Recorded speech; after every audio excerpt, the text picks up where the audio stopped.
2024년 공인중개사 시험 대비 부동산학 개론 2회차입니다. 오늘은 4장 부동산 경제론부터 하겠습니다.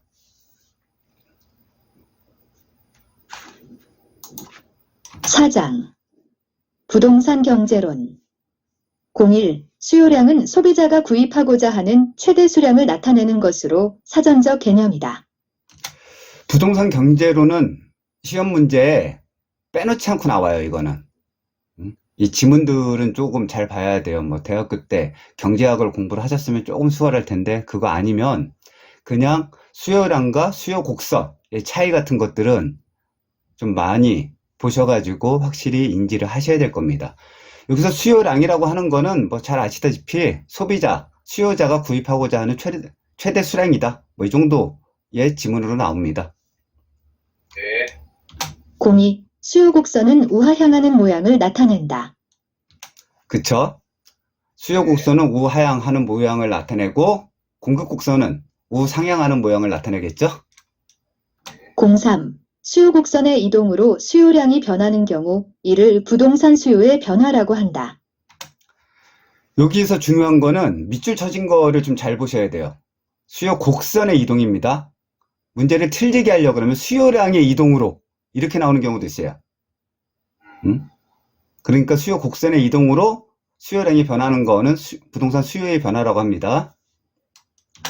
04. 부동산 수요자의 소득이 변하여 동일 가격 수준에서 부동산의 수요 곡선이 이동하였다면 이를 부동산 수요의 변화라 한다. 수요 곡선 내에서 이동하는 것이 아니라 수요 곡선 자체가 이동을 하면은 그건 수요의 변화라고 하는 거예요. 위에 거랑 똑같은 거예요. 수요 곡선의 이동이라고 하는 거는 다 수요 곡선 자체가 변한다는 겁니다. 근데 거기에서 소득이 변한다는 거는 그 수요를 할 수 있는 가처분 소득 같은 것들이 변하기 때문에 그거는 수요 곡선 자체가 이동을 하게 되는 거예요. 네. 05. 부동산 수요는 구입에 필요한 비용을 지불할 수 있는 경제적 능력이 뒷받침된 유효 수요의 개념이다. 그쵸? 이건 뭐 상식적인 얘기죠. 유효 수요의 개념입니다. 살 수 있는 사람들, 살 수 없는 사람이 내가 부동산을 사고 싶다 그래가지고 그게 부동산 수요에 포함되는 건 아니라는 거예요. 06. 가격 이외의 다른 요인이 수요량을 변화시키면 수요 곡선은 좌측 또는 우측으로 이동한다. 이거는 자주 나오는 지문이에요. 이건 뭐 어려운 지문은 아닌데, 부동산 수요 곡선과 공급 곡선이 마주치는 데에서 가격이 형성이 되는데, 이 가격 이외에 다른 요인이 변화가지고 수요량이 변화가 되면 수요 곡선은 움직이게 됩니다. 좌측으로 가든지 우측으로 가든지. 이거는 조금 많이 봐두세요. 이 지문은 자주 나오는 네. 지문이에요. 07. 수요자의 실질소득 증가, 아파트 담보대출금리의 하락 등은 수요 증가 요인에 해당하고 사회적 인구 감소, 아파트 선호도 감소, 대체주택 가격의 하락 등은 수요 감소 요인에 해당한다.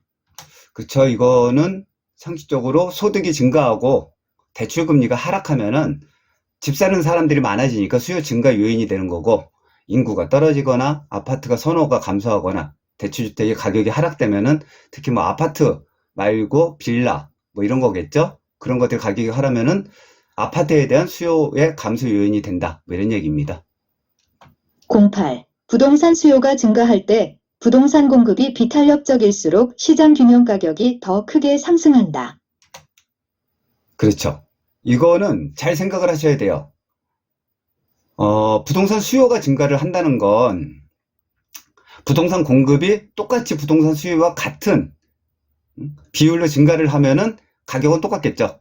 근데 부동산 공급이 그렇게 공급이 되지 않아요. 비탄력적이라는 거는, 탄력적이라는 거는 되게 반응을 잘한다는 거고, 비탄력적이라는 건 잘 안 움직인다는 얘기거든요. 그렇기 때문에 수요가 증가하는 거에 대비 부동산 공급이 덜 증가를 하면 균형 가격은 더 크게 상승한다는 얘기입니다. 네. 09. 부동산 수요가 증가할 때 부동산 공급 곡선이 탄력적일수록 부동산 가격은 더 적게 상승한다. 그렇죠. 부동산 수요가 증가할 때 부동산 공급 곡선이 탄력적으로 더 많이 증가를 하게 되면 부동산 가격은 떨어질 수도 있어요. 반대로. 근데 탄력적이어 가지고 부동산 수요만큼 증가를 한다 그러면은 적게 상승하게 되는 거죠. 그래서 8번하고 9번은 바꿔가지고 문제를 많이 내요. 이거는 좀 체크를 하셔가지고 시험 보실 때 한 번 더 보셔야 됩니다. 시부 공급량은 주어진 가격 수준에서 공급자가 공급하고자 하는 최대 수량이다. 이것도 아까 전에 수요량하고 똑같은 지문이죠. 11. 부동산 가격이 상승하면 공급량은 증가하고 가격이 하락하면 공급량은 감소한다. 그러겠죠? 부동산 가격이 상승하면 공급은 증가하는 건 당연한 얘기고 하락하면 공급량도 감소합니다. 12. 노동자 임금이나 시멘트 가격과 같은 생산 요소 가격의 하락은 부동산 공급을 증가시키는 요인이 된다. 자, 이 얘기는 임금이라든지 원가가 줄어드는 거예요. 원재료 가격이 줄어들기 때문에 생산 요소 가격이 하락되면 당연히 원가가 줄어드니까 가격은 일반적으로 똑같다고 하면 수익이 많이 발생할 거 아닙니까? 그래서 부동산 공급은 증가시키는 요인이 되는 거예요. 13. 부동산 시장에서 주택건설업체 수의 증가, 주택건설용 원자재 가격의 하락, 새로운 건설기술의 개발에 따른 원가 절감, 주택건설용 토지 가격의 하락 등은 주택의 공급을 증가시키는 요인에 해당한다. 그러니까 이 지문도 12번 지문하고 똑같죠? 네. 원재료 가격이 하락하거나 아니면 건설업체가 증가가 되거나 이럴 때는 주택의 공급을 증가시키는 요인이 된다. 이렇게 보시면 됩니다. 14. 부동산의 공급량과 그 공급량에 영향을 주는 요인들과의 관계를 나타낸 것이 공급함수이다. 그렇죠? 이거는 한번 쭉 읽어보시면 돼요. 공급량과 그 공급량에 영향을 주는 요인들이 다 합쳐져 가지고 만들어지는 게 공급함수입니다. 15. 부동산 가격 이외에 다른 요인이 변하면 그 부동산의 공급이 변하여 공급 곡선이 이동한다. 이거는 아까 전에 수요 곡선이 이동한다는 거랑 똑같은 얘기죠? 네. 16. 부동산 가격 변화에 의한 공급량의 변화는 다른 조건이 불변일 때 동일한 공급 곡선상에서 점의 이동으로 나타난다. 그쵸? 이거는 공급량의 변화가 다른 조건이 불변일 때, 만약에 다른 조건이 불변이 아니고 다른 조건 때문에 변화가 된다고 하면 그건 공급곡선 자체가 움직이는 거고, 공급곡선이 다른 조건이 불변일 때는 공급곡선 안에서 점의 이동으로 나타나는 겁니다. 가격만 변화하는 거예요. 17. 주택의 단기 공급 곡선은 가용 생산 요소의 제약으로 장기 공급 곡선에 비해 더 비탄력적이다. 그쵸? 단기 공급곡선은 기간이 단기일 때, 장기일 때는 지금부터 준비해가지고 뭐 5년이나 6년, 10년 내에 할 수 있으니까 탄력적이 될 수 있는데, 단기 공급곡선은 지금 만약에 가격이 오른다 그래서 바로 땅에다가 건물을 져가지고 공급하는 게 힘들다는 거예요. 그래서 단기 공급곡선은 장기 공급곡선에 비해서 더 비탄력적입니다. 네. 18. 부동산의 초과 수요는 가격, 임대료를 상승시키는 요인으로 작용하며 초과 공급은 가격, 임대료를 하락시키는 요인으로 작용한다. 그쵸? 이거는 뭐 상식적인 얘기니까요. 초과 수요는 당연히 수요자가 많고 공급은 적으니까 가격은 올라갈 것이고, 초과 공급은 수요 대비 공급이 많으니까 가격을 하락시킬 겁니다. 28회 한번 풀어보세요. 네.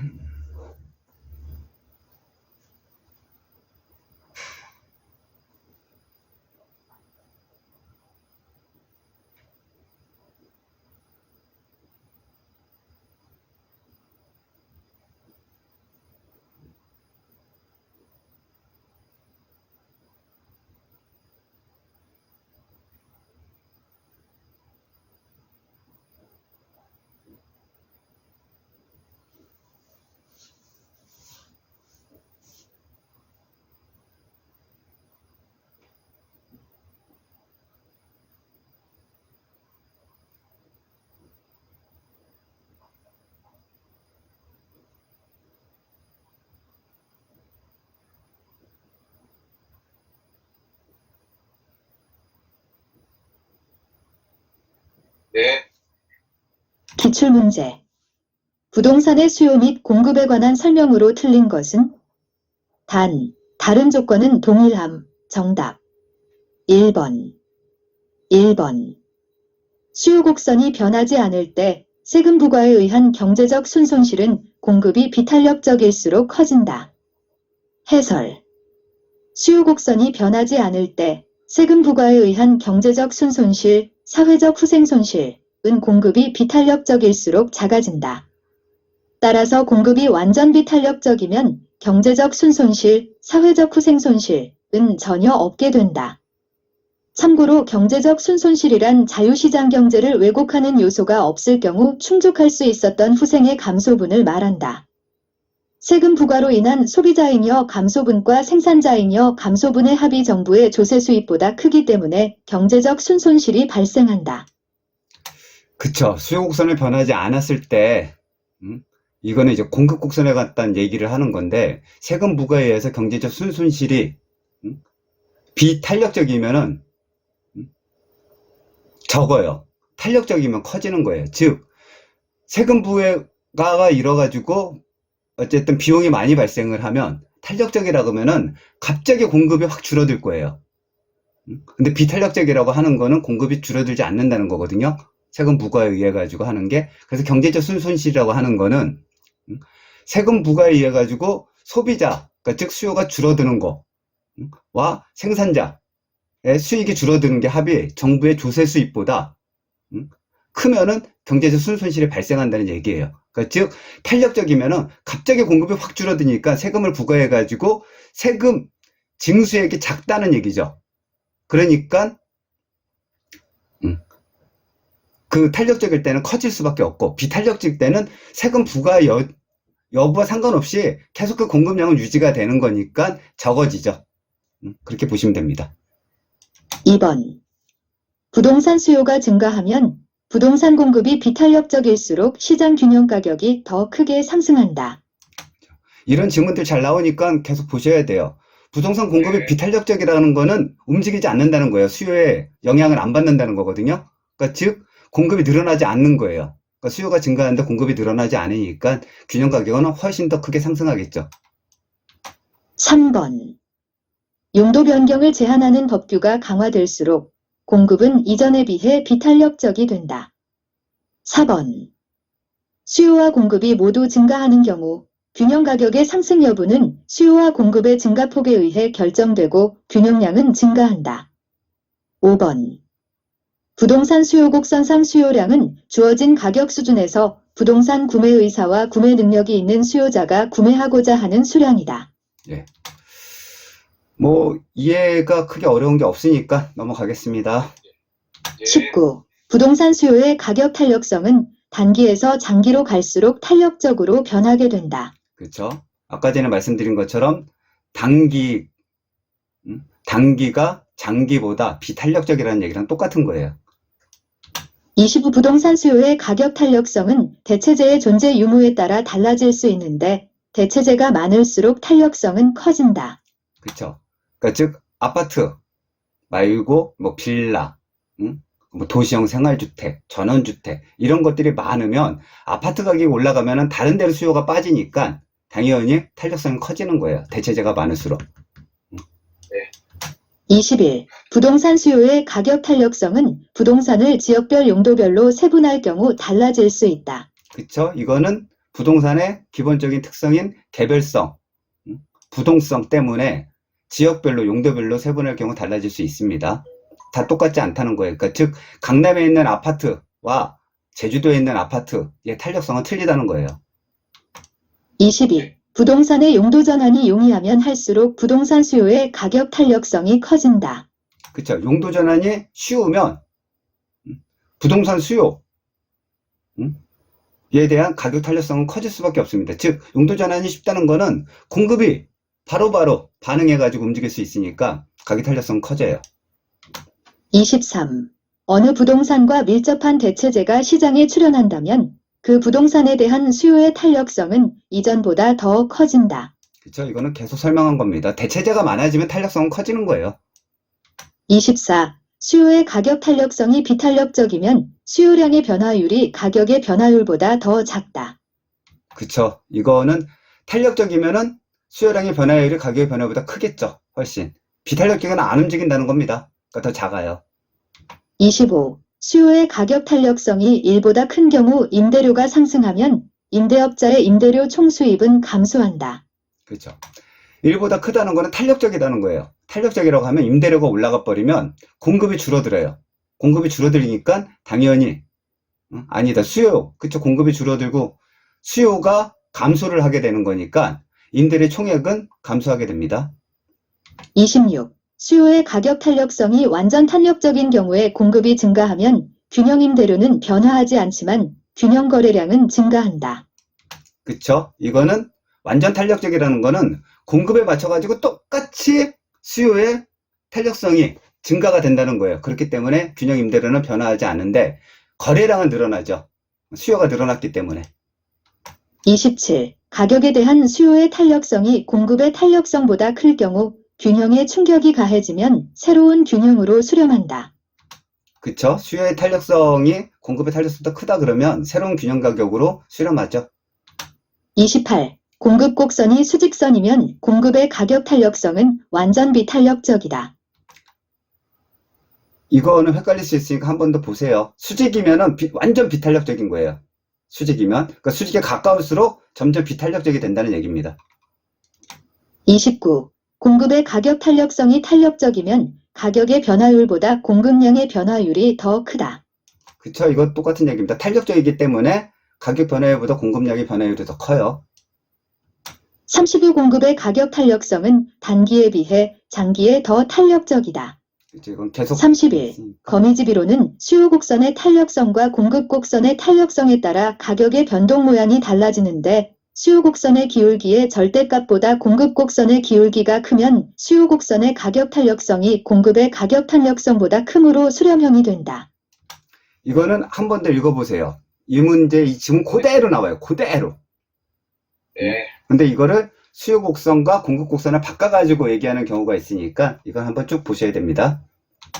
27회 한번 풀어보세요. 네.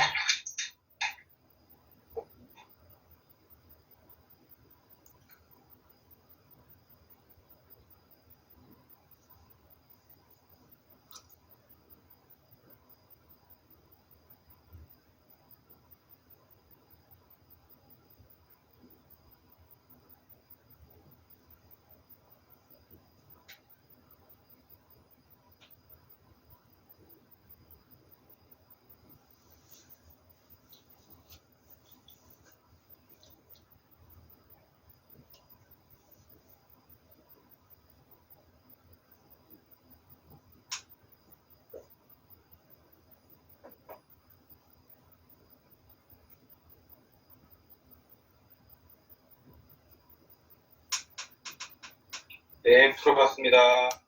기출문제. 수요의 가격 탄력성에 관한 설명으로 틀린 것은? 단, 수요의 가격 탄력성은 절대값을 의미하며 다른 조건은 불변이라고 가정함. 정답. 3번. 1번. 미세한 가격 변화에 수요량이 무한히 크게 변화하는 경우 완전 탄력적이다. 2번. 대체재의 존재 여부는 수요의 가격 탄력성을 결정하는 중요한 요인 중 하나이다. 3번. 일반적으로 부동산 수요에 대한 관찰 기간이 길어질수록 수요의 가격 탄력성은 작아진다. 해설. 일반적으로 부동산 수요에 대한 관찰 기간이 짧을수록 수요의 가격 탄력성은 작아지고 관찰 기간이 길어질수록 수요의 가격 탄력성은 커진다. 4번. 일반적으로 재화의 용도가 다양할수록 수요의 가격 탄력성은 커진다. 5번. 수요의 가격 탄력성이 비탄력적이라는 것은 가격의 변화율에 비해 수요량의 변화율이 작다는 것을 의미한다. 이거는 다 설명을 했기 때문에 뭐 3번 같은 거는 단기보다 장기가 커진다 뭐 이런 얘기니까 그렇게 이해하시면 될 것 같고요. 다른 것도 특별한 게 없죠. 다 설명을 했습니다. 29회 기출문 이것도 한번 풀어보세요. 네.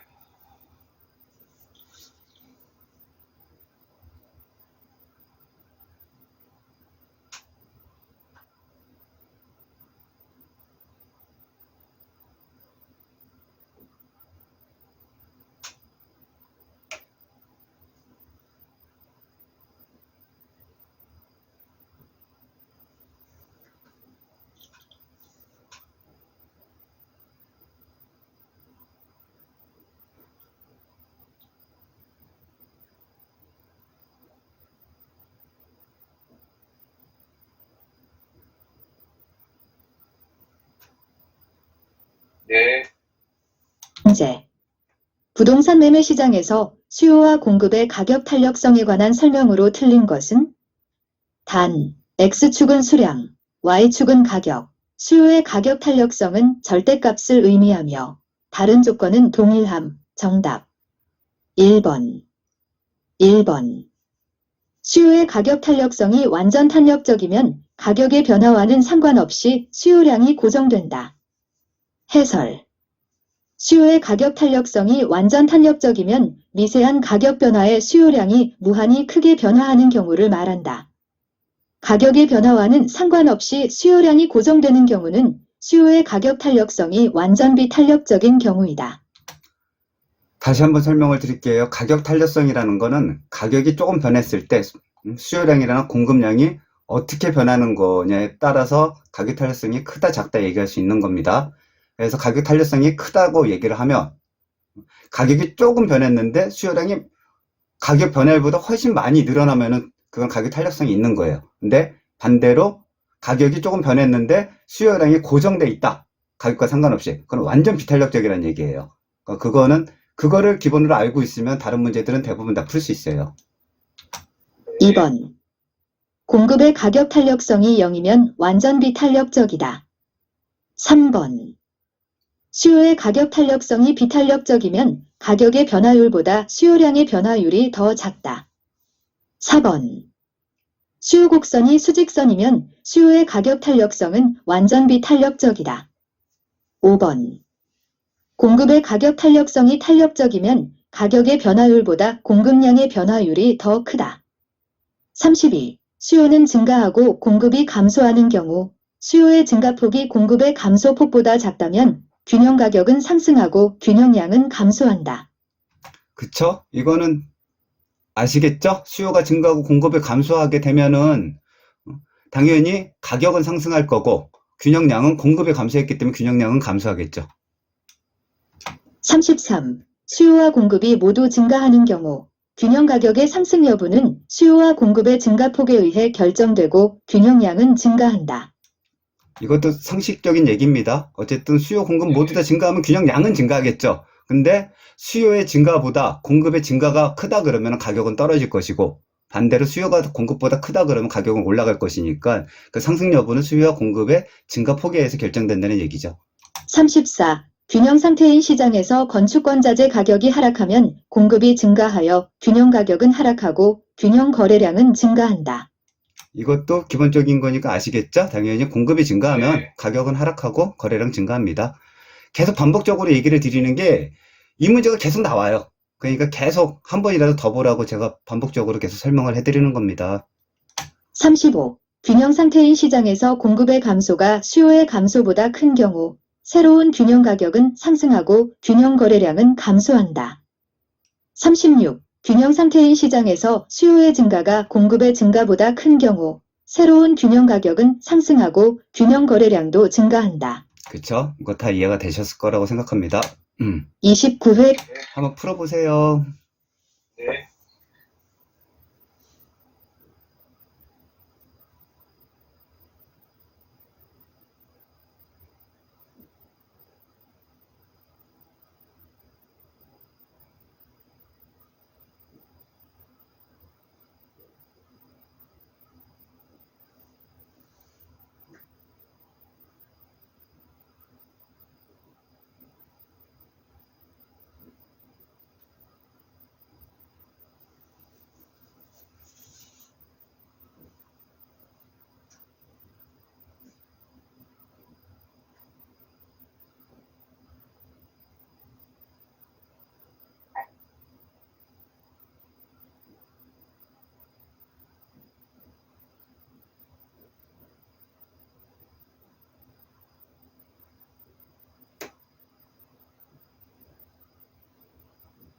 네. 기출문제. 주택 매매 시장의 수요와 공급에 관한 설명으로 틀린 것은 단, X축은 수량, Y축은 가격, 수요의 가격 탄력성은 절대값을 의미하며 다른 조건은 동일함. 정답 4번. 1번. 주택의 수요와 공급이 모두 증가하게 되면 균형 거래량은 증가한다. 2번. 주택 수요의 가격 탄력성이 완전 탄력적인 경우에 공급이 증가하면 균형 가격은 변하지 않고 균형 거래량은 증가한다. 3번. 해당 주택 가격 변화에 의한 수요량의 변화는 동일한 수요 곡선상의 이동으로 나타난다. 4번. 주택 수요가 증가하면 주택 공급이 탄력적일수록 균형 가격이 더 크게 상승한다. 해설. 주택 수요가 증가하면 주택 공급이 탄력적일수록 균형 가격이 더 작게 상승하고 균형 거래량은 더 크게 증가한다. 5번. 주택 공급의 가격 탄력성은 단기에 비해 장기에 더 크게 나타난다. 그쵸. 이거는 뭐 1번 같은 거는 당연한 거고요. 수요 공급이 증가하면 당연히 거래량은 증가할 것이고, 2번 같은 경우는 가격 탄력성이 완전 탄력적인 경우라고 하면은 가격이 조금 변해가지고 거기에 따라간다는 거거든요. 그 수요량이나 이런 것들이. 그러니까 공급이 증가하면 거기에 맞춰가지고 그러니까 수요가 증가하기 때문에 가격은 변하지 않아요. 근데 균형 거래량만 증가하게 되는 거고, 그 다음에 세 번째도 가격에 의해서 수요량이 변하는 거. 가격 이외에 요인들에 의해서 수요량이 변화하면은 수요 곡선 자체가 움직이는 거고, 가격 변화에 의해 가지고 변화를 하면은 수요 곡선 내에서 움직이는 거예요. 곡선 상에서 이동하게 되는 겁니다. 그 다음에 4번은 계속 설명을 드렸으니까 알 거고, 5번도 아실 겁니다. 37. 부동산 경기는 도시별로 다르게 변동할 수 있고, 같은 도시라도 도시 안의 지역에 따라 다른 변동 양상을 보일 수 있다. 38. 부동산 경기는 지역별로 다르게 변동할 수 있으며 같은 지역에서도 부분 시장, 섭마켓에 따라 다른 변동 양상을 보일 수 있다. 그러니까 37번하고 38번하고는 똑같은 지문이에요. 똑같은 지문인데 용어만 다르게 쓴 거니까 그렇게 알고 있으면 됩니다. 네. 39. 부동산 경기 변동이란 부동산 시장이 일반 경기 변동처럼 상승과 하강 국면이 반복되는 현상을 말한다. 40. 부동산의 경기 변동은 부동산 경제를 구성하고 있는 각 부문에서 순환적 변동을 비롯한 계절적, 장기적, 무작위적 변동이 나타난다. 이건 말이 어려울 뿐이지 별로 어렵지 않아요. 그러니까 일반 경기 변동처럼 부동산도 똑같이 경기 변동이라는 용어를 쓰고 있습니다. 그래서 상승하고 하강하고 뭐 조정기 들어가고 이런 것들이 다 있다는 거고요. 그 다음에 이거는 계절적, 장기적, 무작위성 변동 때문에 경기 변동이 일어나고 있습니다. 29회 한번 풀어보세요.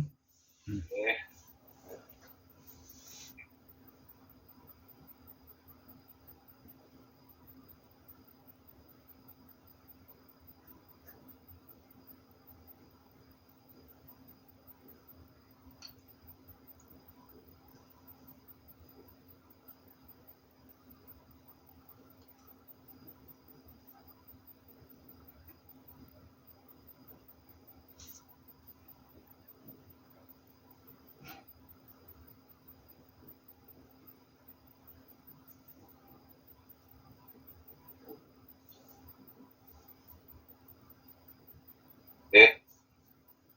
기출문제. 부동산 경기 변동에 관한 설명으로 틀린 것은?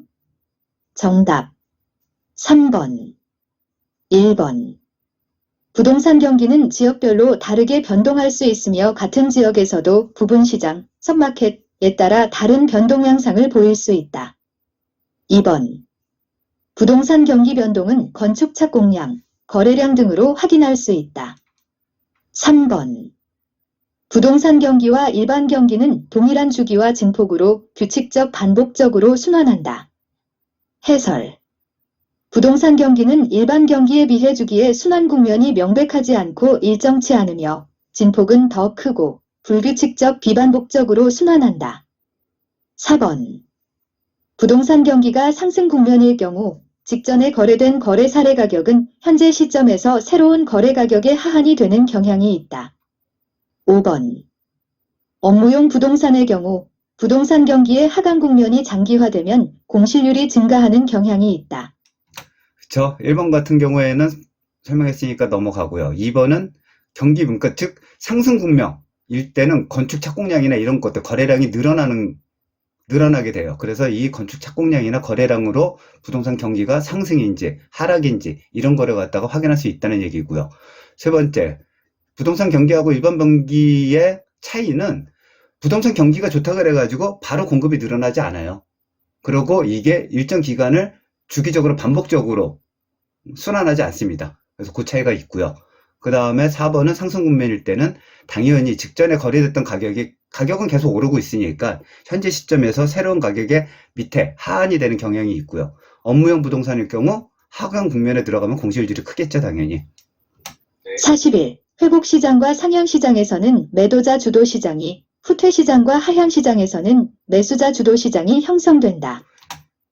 이 지문이 간혹 나옵니다. 그러니까 즉 회복시장하고 상향시장이라고 하는 거는 시장이 좋은 거예요. 시장이 좋으면 매도자가 이제 중심으로 흘러가는 시장이 되는 거고, 후퇴하고 하향이라는 건 시장이 안 좋았을 때는 매수자가 중심으로, 매수자가 시장의 주도권을 쥐고서 간다는 얘기입니다. 그러니까 아파트 가격 많이 올랐을 때 그때 생각하면 아실 거예요. 오늘 계약했는데 갑자기 가격이 막 오르니까 내일 계약 해지하고 뭐 이런 것들이 있잖아요. 그거는 매도자 중심 시장이라고 얘기하는 겁니다. 그런 거예요.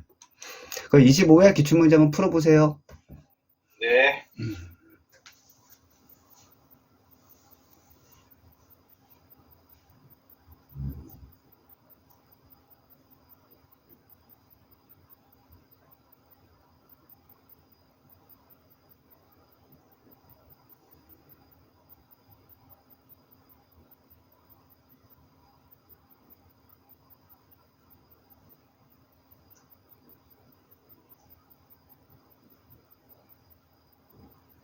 네. 25회 기출문제. 부동산 경기 변동에 관한 설명으로 틀린 것은? 정답 5번, 1번. 부동산 경기도 일반 경기와 마찬가지로 회복 국면, 상향 국면, 후퇴 국면, 하향 국면 등의 순환적 경기 변동을 나타낸다. 2번. 하향 국면은 매수자가 중시되고 과거의 거래 사례 가격은 새로운 거래 가격의 상한이 되는 경향이 있다. 3번. 상향 국면은 매도자가 중시되고 과거의 거래 사례 가격은 새로운 거래 가격의 하한이 되는 경향이 있다. 4번. 회복 국면은 매도자가 중시되고 과거의 거래 사례 가격은 새로운 거래의 기준 가격이 되거나 하한이 되는 경향이 있다. 5번. 후퇴 국면은 매수자가 중시되고 과거의 거래 사례 가격은 새로운 거래의 기준 가격이 되거나 하한이 되는 경향이 있다. 해설. 후퇴 국면은 가격의 상승이 중단 반전하여 가격의 하락이 시작되고 거래도 점차 한산해지며 전반적인 부동산 활동이 침체하기 시작하는 시장을 말한다. 따라서 매수자가 중시되고 과거의 거래 사례 가격은 새로운 거래의 기준 가격이 되거나 상한이 되는 경향이 있다. 이 기출문제를 풀고 이해를 하시면 부동산 경기 변동에 대해서는 어느 정도 감을 잡으실 겁니다. 네. 42. 아파트와 단독주택의 관계가 대체제라고 가정할 때 아파트의 가격이 상승하면 단독주택의 수요가 증가하고 단독주택의 가격은 상승한다. 그쵸? 이거는 아시겠죠? 대체제거 하는 거는 이거 대신 다른 거를 쓸 수 있는 거, 대체해가지고 사용할 수 있는 걸 대체제라고 얘기하니까 아파트 가격 상승하면은 당연히 너무 비싸니까 단독주택으로 옮기겠죠, 수요가. 그러면 수요가 증가하고 가격도 상승할 겁니다. 43. 주택임대료가 상승하면 다른 재화의 가격이 상대적으로 하락하여 임대 수요량이 감소하는 것은 대체 효과에 대한 설명이다. 그쵸? 이거는 주택 임대료가 상승을 하게 되면 임대 수요가 감소하고 임대 수요가 감소하다는 거예요. 44. A 부동산의 가격이 상승할 때 B 부동산의 수요가 증가하였다면 A와 B는 대체제 관계이다.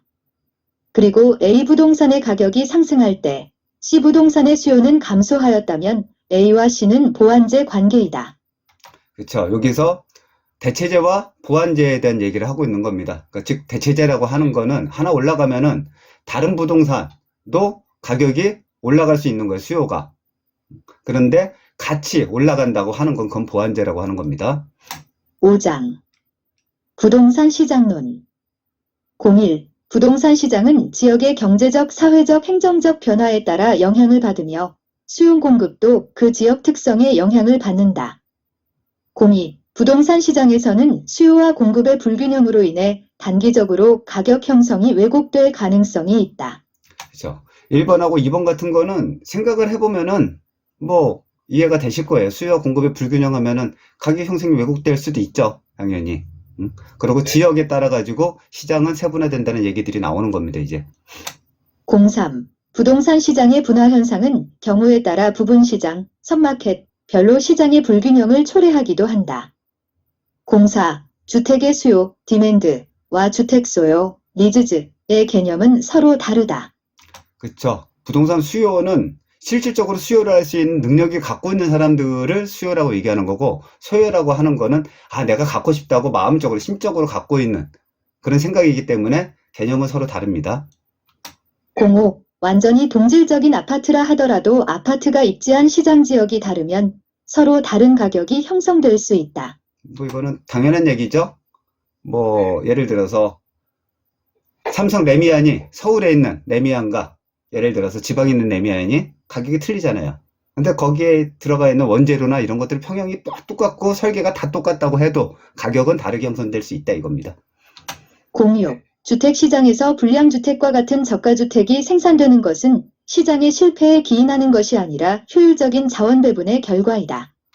그렇죠. 불량주택이라고 하는 거는 당연히 가격이 쌀 테니까 가격이 싼 거를 갖다가 원하는 수요자가 있으니까 그런 거를 지을 거예요. 건축하기 때문에 효율적인 자원 배분입니다. 시장이 실패라고 하는 거는 공공에 대해서만 쓸 수 있는 용어예요. 26회 한번 풀어보세요. 네.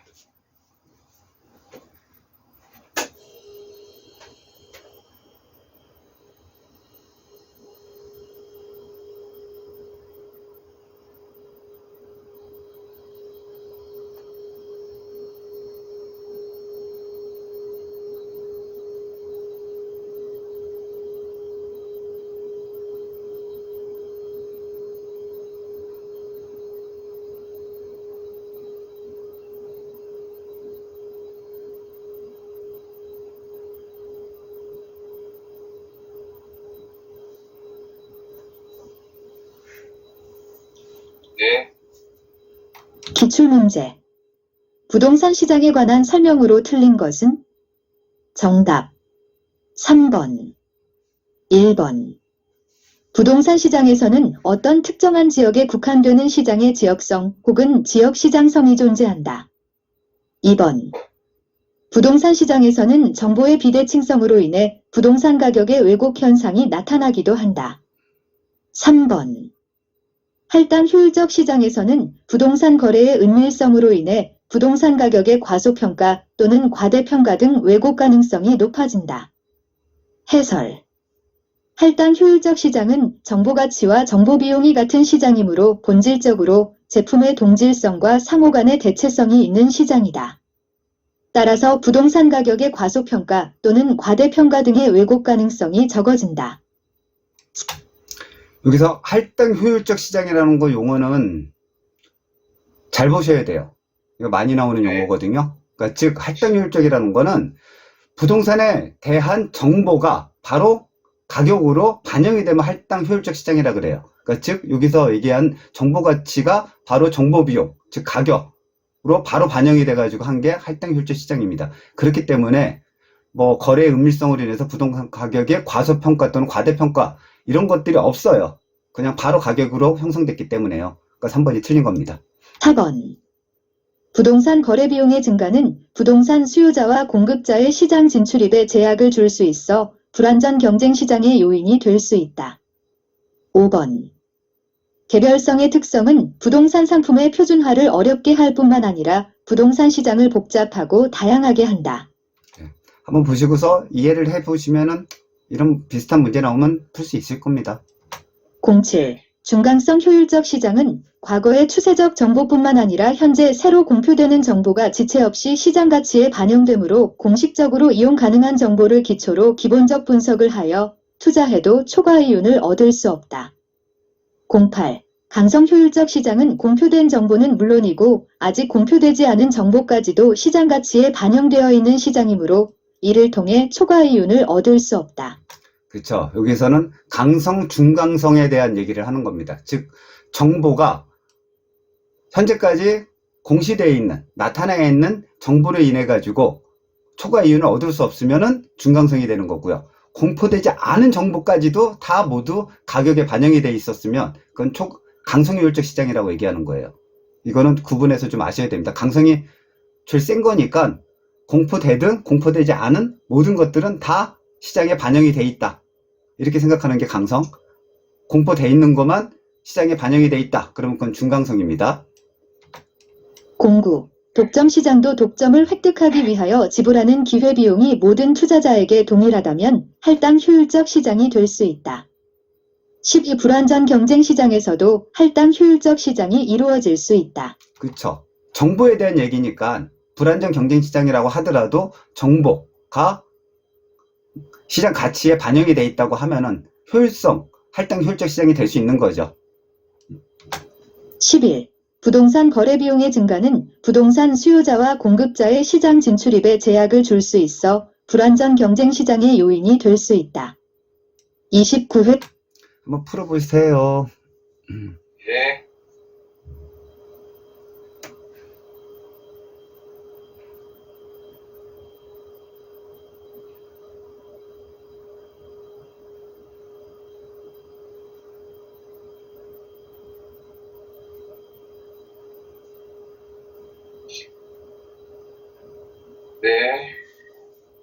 네. 기출문제.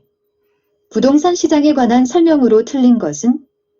다른 조건은 모두 동일함. 정답. 4번. 1번. 불완전 경쟁 시장에서도 할당 효율적 시장이 이루어질 수 있다. 2번. 진입장벽의 존재는 부동산 시장을 불완전하게 만드는 원인이다. 3번.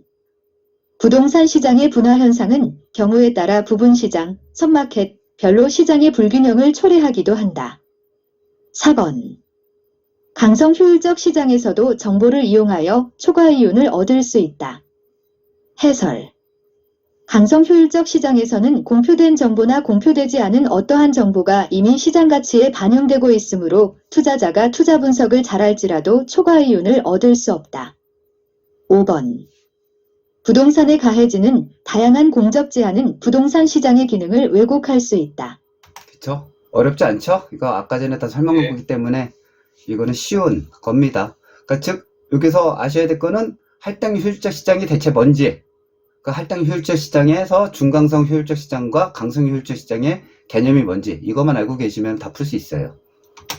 12. 주택의 여과는 상위소득계층이 사용하던 기존 주택이 하위소득계층의 사용으로 전환되는 것을 말한다.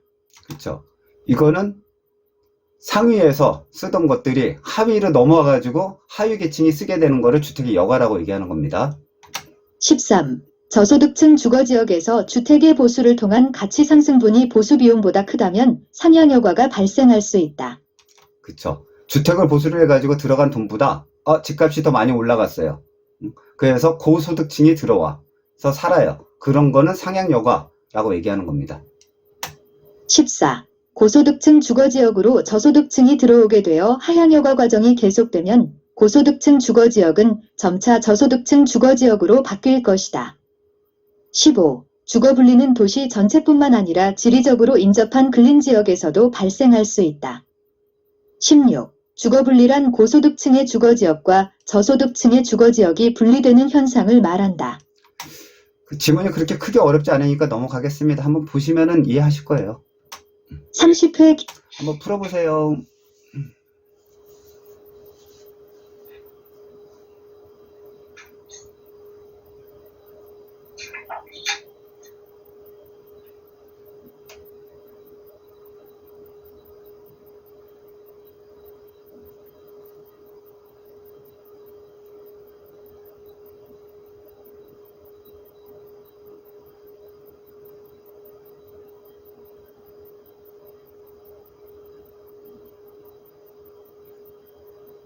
네. 기출문제. 주택과 과정과 주거분리에 관한 설명으로 옳은 것은? 정답. 1번. 1번. 주택여과 과정은 주택의 질적 변화와 가구의 이동과의 관계를 설명해준다. 2번. 상위계층에서 사용되는 기존 주택이 하위계층에서 사용되는 것을 상향여과라 한다. 해설. 상위 계층에서 사용되는 기존 주택이 하위 계층에서 사용되는 것을 하향여가라 한다. 3번. 공가의 발생은 주거지 이동과는 관계가 없다. 해설. 빈집이 생겨야 가구 이동이 발생한다는 원리를 공가연쇄, 베이컨시 체인즈라 하는데 가구의 이동과 공가의 발생은 밀접한 관련을 지닌다. 4번. 주거 분리는 소득과 무관하게 주거지역이 지리적으로 나뉘는 현상이다. 해설. 주거 분리란 도시 내에서 소득계층이 분화되어 거주하는 현상으로 고소득층 주거지 외 저소득층 주거지가 서로 분리되는 현상을 의미한다. 5번. 저급주택이 수선되거나 재개발되어 상위계층에서 사용되는 것을 하향여가라 한다. 해설. 저급주택이 수선되거나 재개발되어 상위계층에서 사용되는 것을 상향여가라 한다. 그쵸? 이거 설명한 대로 상향여가라고 하는 거는 저소득계층에 고소득계층으로 들어가서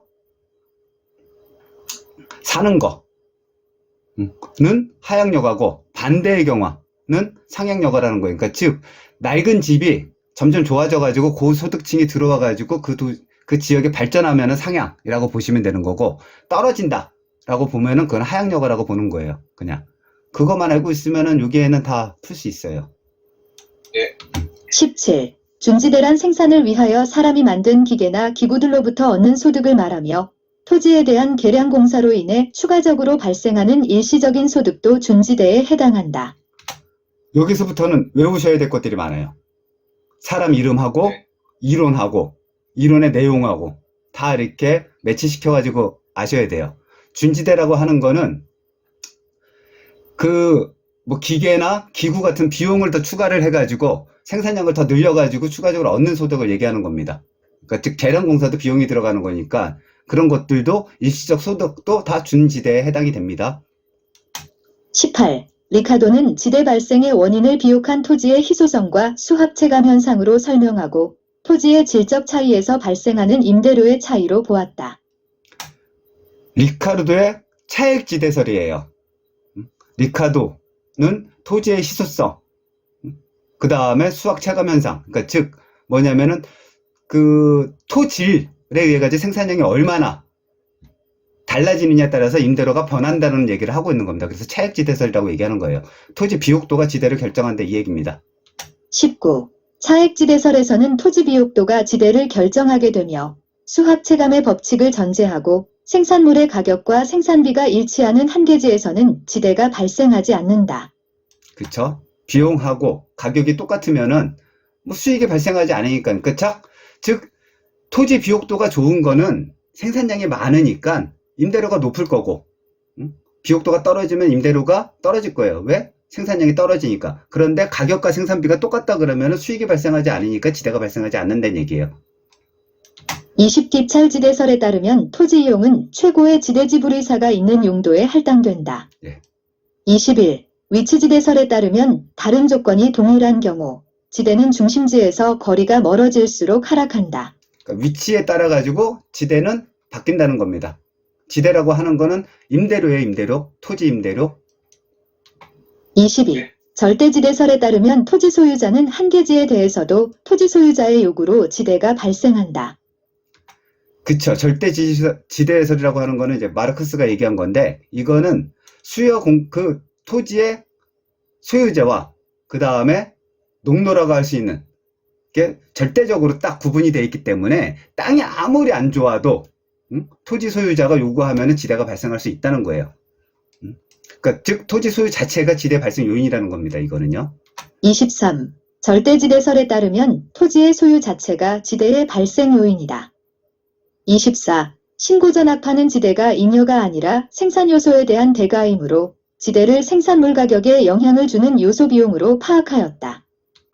즉 지대가 잉여라고 생각하는 거는 그 니카로드 정도가 지대가 잉여라고 생각을 하는 거죠. 근데 신고전압파는 그렇게 보지 않고 이거를 그냥 비용으로 봤습니다. 29회 한번 풀어보세요. 네.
네. 기출문제. 지대이론에 관한 설명으로 옳은 것은? 정답 3번, 1번. 차액지대는 토지의 위치를 중요시하고 비옥도와는 무관하다. 해설. 차액지대는 비옥도의 차이, 비옥한 토지량의 제한, 수학체감 법칙의 작동 등과 밀접한 관련이 있다. 다시 한번 설명드릴게요. 이거는 중요한 부분이어가지고 한번 잘 보실 때 이해하고 넘어가는 게 매우 중요합니다. 그래서 차액지대는 토지의 비옥도랑 상관이 있는 거예요. 토지의 위치에 상관이 있는 거는 위치지대라고 얘기하죠. 2번. 중지대는 토지 사용에 있어서 지대의 성질에 준하는 잉여로 영구적 성격을 가지고 있다. 해설. 중지대는 토지 이외의 고정 생산 요소에 귀속되는 소득으로서 단기간 일시적으로 발생한다. 그쵸. 아까 전에 설명했듯이 준지대라고 하는 거는 비용을 추가적으로 들여가지고 그 잉여가 얼마나 더 많이 나타나느냐. 그렇기 때문에 단기간으로 발생할 수도 있습니다. 여기서 영구적인 성격을 갖고 있다 그래가지고 틀린 거예요. 3번. 절대지대는 토지의 생산성과 무관하게 토지가 개인에 의해 배타적으로 소유되는 것으로부터 발생한다. 그렇죠. 절대지대는 토지의 소유로부터 발생하는 걸 절대지대라고 합니다. 4번. 경제지대는 어떤 생산 요소가 다른 용도로 전용되지 않고 현재의 용도에 그대로 사용되도록 지급하는 최소한의 지급액이다. 해설. 어떤 생산 요소가 다른 용도로 전용되지 않고 현재의 용도에 그대로 사용되도록 지급하는 최소한의 지급액은 전용 수입이다. 경제지대는 생산 요소가 실제로 얻고 있는 수입과 전용 수입의 차액을 말한다. 이거는 이해하시면 됩니다. 그러니까 즉, 잘 나오지 않아요. 잘 나오지 않는데 이제 틀리라고, 헷갈리라고 나오는 지문이에요. 이런 거는. 그러니까 생산 요소가 다른 용도로 전용되지 않고 그거대로 그대로 쓴다 그러면 말 그대로 전용, 이게 되겠죠. 그래서 전용 수입이라고 얘기하는 거고, 경제지대는 그거와 전용 수입이라고 하는 거와 실질적으로 얻고 있는 수익과의 차액을 갖다가 경제지대라고 얘기를 하는 겁니다. 5번. 입찰지대는 토지 소유자의 노력과 희생 없이 사회 전체의 노력에 의해 창출된 지대이다. 해설. 토지 소유자의 노력과 희생 없이 사회 전체의 노력에 의해 창출된 지대는 공공발생지대이다. 입찰지대는 단위 면적의 토지에 대해 토지 이용자가 지불하고자 하는 최대 금액으로 초과 이윤이 0이 되는 수준의 지대를 말한다. 그렇죠.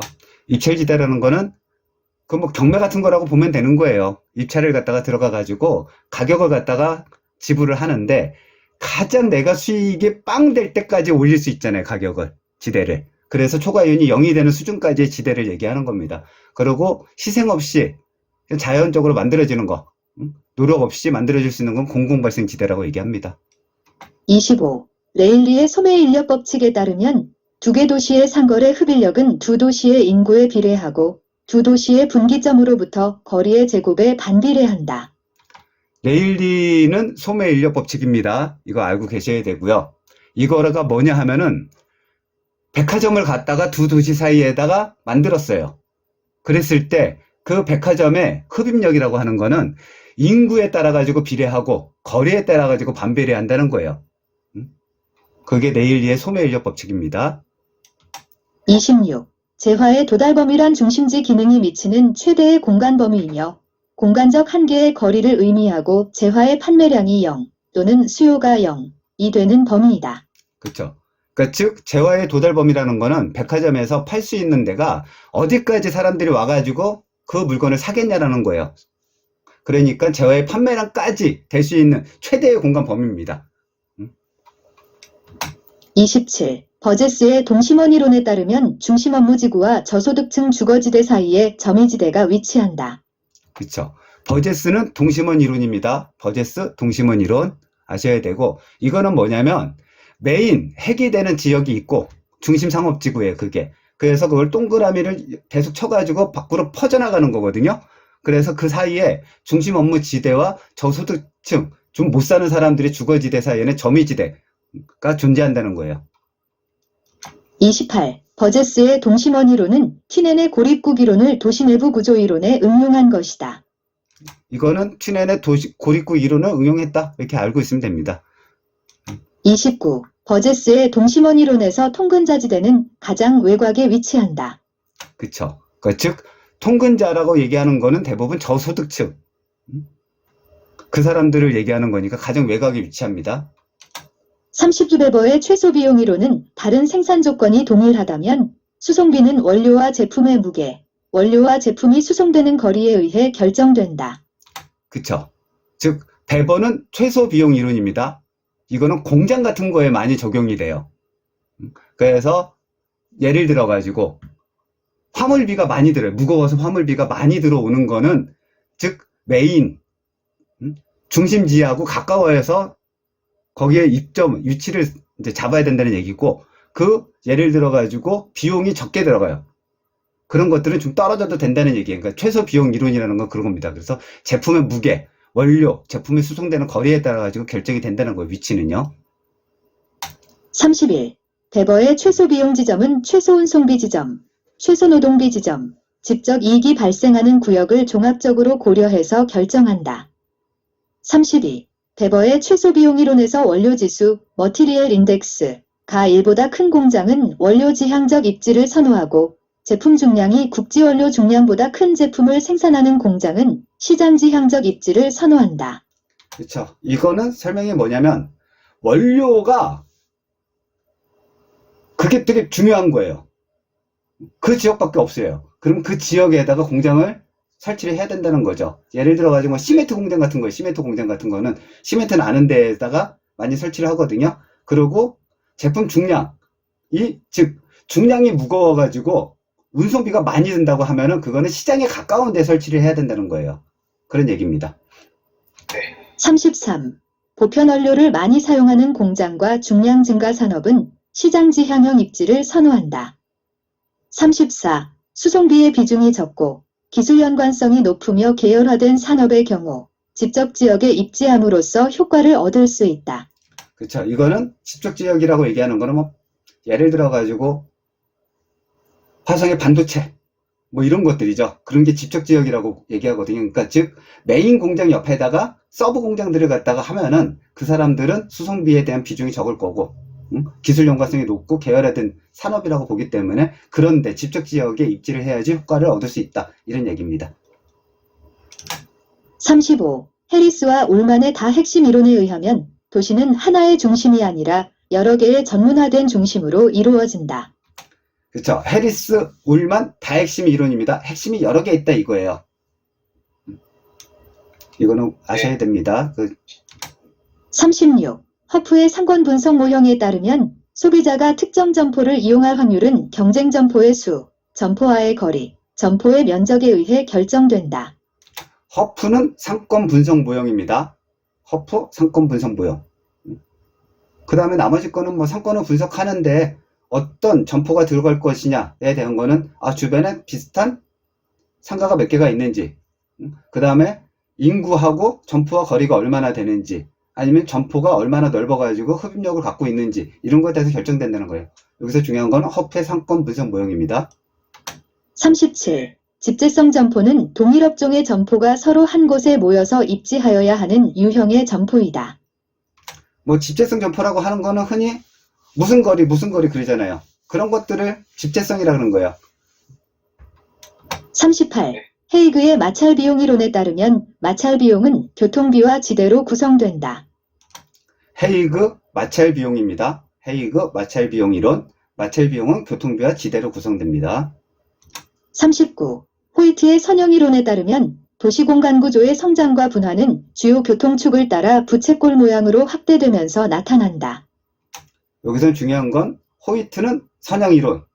선형 이론은 부채꼴 모양의 도시 지역을 나타냅니다. 이거는 교통축을 따라 가지고 부채꼴 모양으로 확대가 되는 거예요. 40. 호이트의 선형 이론에 따르면 주택지 불능력이 높을수록 기존의 도심 지역과 접근성이 양호한 지역에 주거 입지를 선정하는 경향이 있다.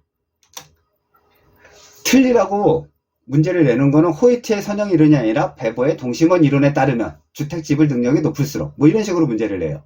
그래서 선형 이론이라고 하는 거는 교통이니까, 교통축이라고 하는 거는 기본적으로 주거지를 얘기를 많이 하겠죠. 주거지니까 주택 지불 능력이라고 보는 게 되는 거고, 그래서 기존 도심 지역과 접근성이 양호한 지역을 주거 입지로 선정하는 경향이 있다. 당연한 얘기입니다. 41. 컨버스는 경쟁 관계에 있는 두 소매시장 간 상권의 경계 지점을 확인할 수 있도록 소매 중력 모형을 수정하였다. 컨버스는 소매 중력 모형을 수정하였습니다. 42. 크리스탈러의 중심지 이론에서 중심지가 유지되기 위해서는 최소 요구치의 범위보다 재화의 도달 범위가 커야 한다. 크리스탈러는 중심지 이론입니다. 이런 것들 와우. 적어놓고서 그냥 보시면 돼요. 이게 다예요. 거의 끝났어요 이제. 네. 그러니까 이론들은 이거는 문제를 주장한 주창자와 이론이 서로 맞는 거를 골라라 이런 식으로 나와요. 되게 쉽게. 그러니까 뭐 크리스탈러로 중심지 이론을 체크를 해야 되는 건데 거기에다 막 동심원 이론도 넣을 수도 있고 소매 중력 모형을 넣을 수도 있고 여러 가지를 넣거든요. 그러니까 그런 것들은 꼭 알아야 돼가지고 그래서 얘기를 하는 겁니다. 28회 한번 풀어보세요.